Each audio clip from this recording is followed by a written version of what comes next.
Poland out to disrupt England's seamless surge towards World Cup qualification. For Gareth Southgate, it's almost going a little too well. The England manager can't help but compare it to this time last year when Harry Maguire had been arrested, Phil Foden and Mason Greenwood were banished from the squad and results took a stutter. It's been a lot more straightforward than last September was, that's for certain, Southgate laughs. There are days where you're having a quiet day and I used to think, okay, what's going to happen? You go looking for problems, when actually you might as well just enjoy those days and have an extra 20 minutes on the sofa because you know the challenges will come. England are currently rolling right over any challenge in their way. They have won successive games 4-0, and the next away to Poland could well put the team on the brink of qualification for the 2022 World Cup. We can really take a positive step towards the World Cup if we win in Warsaw, so it's a high level of motivation. Even the disgraceful racism suffered in Hungary ended up merely displaying the character of these players. Whereas similar incidents in Bulgaria understandably unsettled them in the past, they have since taken the view that it is best to just forge ahead to show that these are significant social problems for other people to address. They will still make the statements they want to make, but that includes persevering with performance in the face of anything. They aren't going to let other people's issues disrupt their enjoyment of meeting up with the England camp. That's one thing that stands out right now, and what many people around the group noticed on the return to St. George's Park after Euro 2020. It was like a group of old friends back together. It has bonded the team, both in terms of spirit and cohesiveness on the pitch.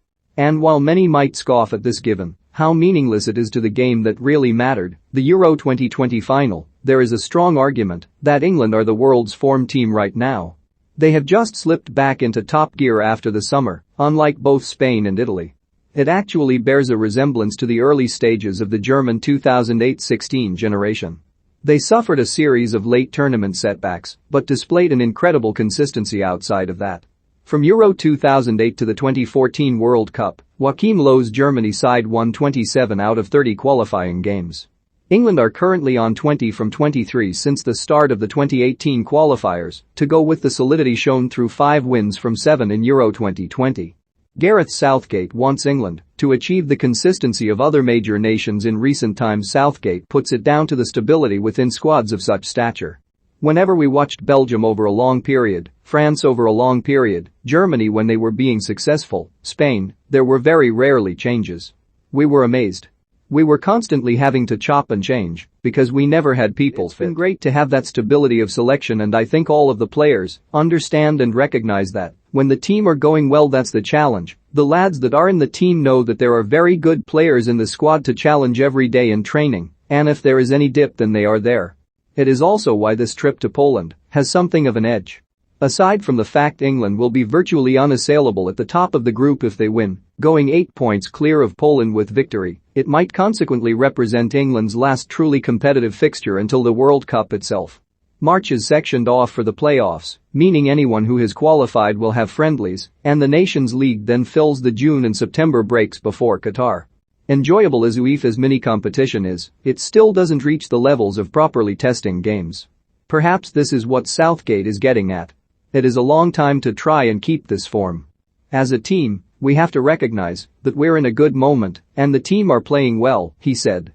While it's enjoyable to be with this team at the moment because of the things you've mentioned, that also can be a dangerous moment if we allow standards to slip in any way. England must beware of the threat posed by Poland striker Robert Lewandowski. Poland of course have precisely the player to punish them in Robert Lewandowski, as well as the edge of motivation. While they naturally think they can overhaul England in this group, there is a real sense of regret that they underperformed in 2 successive tournaments, the 2018 World Cup and Euro 2020. That is almost illustrated by their display at Wembley in March. Without Lewandowski, Poland really put it up to England, and it was so different to the unconvincing appearances of the summer. Southgate's solid defense, which has kept 11 clean sheets so far in 2021, will consequently face a challenge they haven't really come up against yet. That is one of the game's few prime strikers.